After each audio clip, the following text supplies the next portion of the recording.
Hi అండి, welcome to our channel. Ugadi రోజు video అండి. అన్ఎక్స్పెక్టెడ్గా ఊరెళ్ళవలసింది, అందుకే ఇంకా వీడియో ఎడిటింగ్ చేయలేదు, పెట్టలేదు.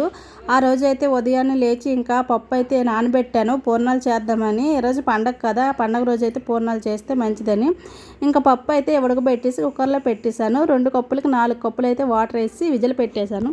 పప్పు ఉడికేలోపు అయితే బయట ముగ్గేద్దాం అనుకుంటున్నాను. ఇదైతే ఎల్లో కలర్ కలిపాను. ముగ్గురాల గురించి ముందుగా చెప్పాను కదా, అదేనండి. ఈరోజైతే ఎల్లో కలర్ కలిపేసి ముగ్గేస్తాను అనమాట. ఎలా ఉంటుందో చూడండి. గుమ్మానికి అయితే పసుపు రాసి కుంకుమ పెడుతున్నాను. కుంకుమ పసుపు రాయడం అయితే మనకు బాగా అలవాటు కదా గుమ్మాలకి. అవి అయితే మార్చుకోలేము మన సైడ్ అయితే మాత్రము.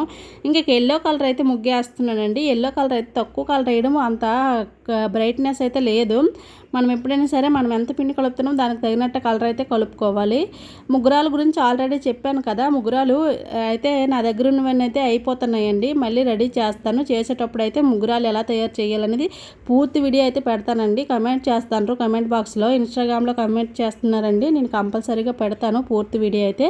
అది చూసి తయారు చేసుకోండి. బ్లాక్ టైల్స్ మీద బాగుంటాయి అక్క అని అడుగుతున్నారు. బ్లాక్ టైల్స్ మీద అయితే చెప్పలేమండి, ఎందుకంటే బ్లాక్ టైల్స్ చాలా సాఫ్ట్గా ఉంటాయి వైట్ టైల్స్ కంటే. అవి జరగపోతాయి. నేను ఇప్పటివరకు బ్లాక్ టైల్స్ మీద అయితే వేయలేదు. ఒకసారి ట్రై చేసి చూపిస్తానులేండి ఈసారి అయితే మాత్రము.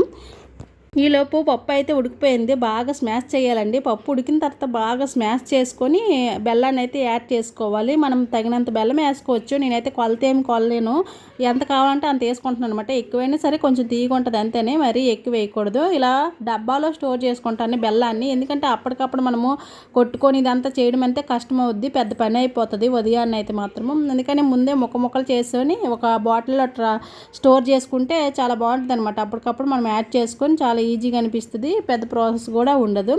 దీన్ని అయితే బాగా స్మాష్ చేసుకోవాలి. మనం బెల్లం వేసిన తర్వాత కొంచెము పల్చగా అనిపిస్తుంది, కానీ ఈ లోపల కానీ గట్టి పడిపోద్దండి అలాగా గాలికి ఉడుకుతుంటుంటే. పూర్ణాలకి సోయ పెట్టుకోవాలి కదా, మనం పప్పుకు తగినట్టే. మన పప్పు ఒక 2 గ్లాసులు వేసుకున్నాం అనుకో, ఒక 3 గ్లాసులు బియ్యాన్ని వేసుకొని ఇంకా పూర్ణానికి అయితే తయారు చేసుకోవాలన్నమాట. పూర్ణాలకి సోయ ఉంటుంది కదా, సోయని రెడీ చేసుకోవాలండి. నేను బెల్లం కూడా యాడ్ చేసి మిక్స్ చేసేస్తాను అనమాట, ఎందుకంటే కొంచెం తీగా ఉంటాయి కదా, బెల్లం అయిపోయినా పర్వాలేదు. పప్పు అయితే చూడండి ఎంత గట్టిపడిపోయిందో, చాలా పలచగా ఉంటుంది. మనం బెల్లం వేసేసరికి మనకు తెలియని వాళ్ళు అంటే ఎంత పలచగా ఉంది అబ్బా అన్నట్టు అనిపోతుంది. మాకేం కొత్త అనుకోకండి చూసిన వాళ్ళకి. నేనైతే మాత్రము ఇక్కడికి వచ్చిన తర్వాత పూర్ణాలు నేర్చుకున్నాను, చాలా బాగా వచ్చాయి అనమాట పూర్ణాలు. ఇక్కడికి వచ్చినట్టు ఈ శనగపప్పు పూర్ణాలు చేస్తున్నాను. ఇంకేవి పూర్ణాలు అయితే చేయడం రాదు నాకు. ఇవి చల్లారుతున్నాయి అనమాట.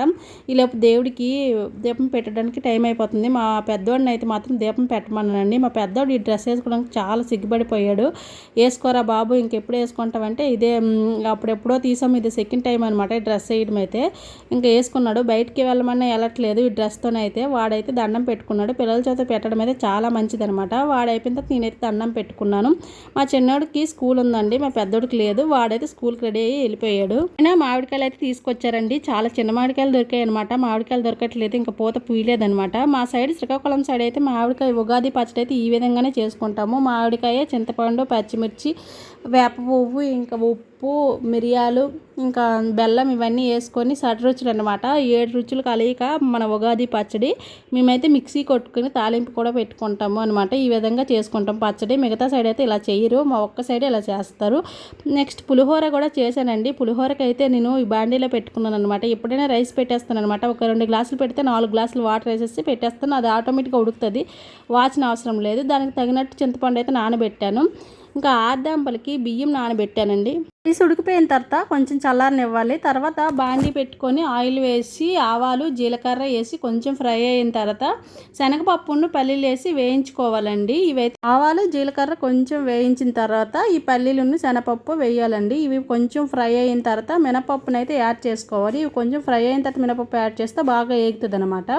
ఇవన్నీ వేగిన తర్వాత అయితే మాత్రం కొంచెం ఇంగువ యాడ్ చేసుకోవాలి. ఇంగువ వేయడం వల్ల ఏంటంటే స్మెల్ అనేది బాగుంటుంది పులిహోరకి. తర్వాత పులుపు యాడ్ చేసుకోవాలి. చింతపండు రసం ఉంటుంది కదా, అదైతే యాడ్ చేసుకోవాలి. యాడ్ చేసిన తర్వాత కొంచెం వేగనివ్వాలండి ఆయిల్లోన. తర్వాత పచ్చిమిర్చి యాడ్ చేసుకుంటే, ఇలా యాడ్ చేసుకుంటే కారం అనేది చాలా బాగుంటుంది అనమాట. పులిహోర అయితే రెడీ అయిపోయింది.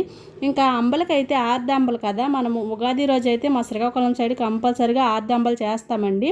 దానికోసం వాటర్ పెట్టుకొని మనం ఎంత బెల్లం వేసుకోవాలో అంత బెల్లం వేసుకోవాలి. కొంచెమే చేశాను.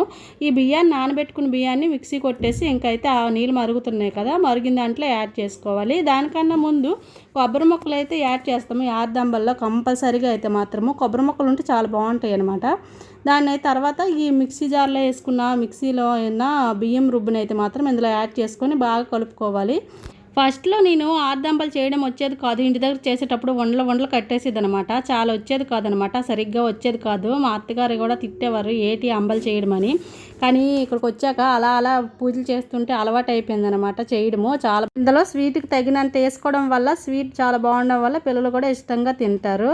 ఈ ఆర్దంబలు అయితే రెడీ అయిపోయిందండి. లాస్ట్లో పాలు కూడా యాడ్ చేసుకుంటున్నాను. పాలు వేయడం వల్ల ఏంటంటే చాలా బాగుంటుంది అనమాట ఆర్దంబలు. నార్మల్గా చేస్తే అంత బాగుండదు. పాలు అయితే ఆవు పాలు దొరికితే ఆవు పాలు యాడ్ చేసుకోవచ్చు. నేనైతే ప్యాకెట్ పాలు యాడ్ చేశానండి. చాలా బాగుంది. పాలును బెల్లం యాడ్ చేస్తాం కాబట్టి ఫ్లేవర్ బాగుంటుంది అనమాట. శనగపప్పు పూర్ణం అయితే చాలా చూడండి చాలా డ్రై అయిపోయింది. చాలా పలచగా ఉండేది అనమాట, కానీ చాలా డ్రై అయిపోయింది. తెలియని వాళ్ళకైతే ఏంటబ్బా ఇలా పలచగా అయిపోయింది రాదేమో అనుకుంటాము. కాదండి, అది ఎలా ఉడుకుతుంటే ఫ్యాన్ కింద పెడితే చాలా గట్టిగా అయిపోద్ది కదా. ఇది చాలా గట్టిగా అయిపోయిందండి. దీన్ని అయితే మాత్రం పక్కకు తీసుకొని ఈ ప్లేట్లోనే వండలు చుట్టేశాను. నేను 1/2 కిలో వేసానండి పప్పు. చూడండి దానికి తగినట్టు వండలు అయితే చుట్టేశాను. బాండి పెట్టుకొని ఇంకైతే పూర్ణాలు వేయాలి కదా. పూర్ణాలు వేయడం అయితే నాకైతే ఇక్కడికి వచ్చిన తర్వాత నేర్చుకున్నాను. ఒక్కొక్కసారి వేయడం వస్తుంది, ఒక్కొక్కసారి వేయడం రాదండి. అది ఫస్ట్లోనే వేసేటప్పుడు సీదేసిందనమాట. ఎందుకంటే పూర్ణంలో అది ఉంటుంది కదా, సోయలో బెల్లం వేసాను. బెల్లం వేయడం వల్ల కంపల్సరీ సీదుతుంది. కాకపోతే అది వేయడము వచ్చే వాళ్ళు అయితే చాలా బాగా వేస్తారు. ఫస్ట్లో సేదడం వల్ల ఇదంతా చూడండి రెడ్గా అయిపోయిందనమాట కడాయిలో. కానీ అలా మెల్లగా వేసాను, వచ్చేసాయి. లాస్ట్కి చాలా బాగా వచ్చేయండి, చాలా టేస్టీగా ఉన్నాయి. నాకు కూడా ఒక్కొక్కసారి వేయడం వస్తుంది, ఒక్కొక్కసారి వేయడం రాదండి. అలా మెల్లగా వేస్తాను. పూర్ణాలు వేసేటప్పుడు అన్నీ వేస్తాను, కానీ పూర్ణాలు కొంచెం కష్టంగా ఉంటాయి. అయితే ఈరోజు పండగ రోజు కదా, సారీ ఎలాగో కొత్త సారీ ఉంది, కట్టుకుందాం అనుకున్నాను. వద్దులే ఇంకేం కట్టుకుంటాంలే అనుకున్నాను, కానీ దండం పెట్టుకుందాంలే కట్టుకొని, కొత్త సారీ కదని కట్టుకున్నాను. ఆయన డ్యూటీ నుండి వచ్చేటప్పుడు అయితే మామిడి కొమ్మలు తీసుకొచ్చారు. ఈ మామిడి కొమ్మలు అయితే తోరణాలు అయితే కట్టేసామండి. ఇంటి ముందు ముగ్గు కూడా ఎల్లో కలర్ వేసాను కదా, ఆల్రెడీ చూశారు. ఇంకా ప్రసాదాలన్నీ చేశాను కదా, ఆ ప్రసాదాలు అయితే అరిటాకు తీసుకొచ్చి ఇంకా ప్రసాదాలన్నీ దేవుడికి సమర్పించేశాను. ఇంకా ఈరోజు ఉగాది రోజు సాడ్ న్యూస్ అంటారా, ఈ సాడ్ న్యూస్ చాలా బాధాకరమైనదండి. ఏ ఉగాదికి కూడా నేను ఇలాగా సాడ్ న్యూస్ వినలేదు. కొత్త సంవత్సరం మొదలెడతాను మనకి సాడ్ న్యూస్ విన్నాము. ఏది చేసినా దేవుడి దయ్యేనండి. మన చేతిలో ఏమీ లేదు. కాకపోతే పడడం ఒక్కటేని. ఇంకా ఆ విషయాన్ని అయితే బయటికి చెప్పలేనండి, అంత షేర్ చేయలేను. ఇంకా జరిగిందే, ఇంకా మొన్న జరిగింది కాబట్టి ఇంకా అది షేర్ చేసుకోలేకపోతున్నాను. చాలా బాధగా అయితే ఉంది. ఉగాది రోజు ఇలాగ సాడ్ న్యూస్ వినవలసి వస్తుంది. అప్పటికప్పుడు అన్ఎక్స్పెక్టెడ్గా ఊరు వెళ్ళాల్సి వద్దు అనుకోలేదు. Okay friends, bye bye. Like, share, subscribe. Bye bye.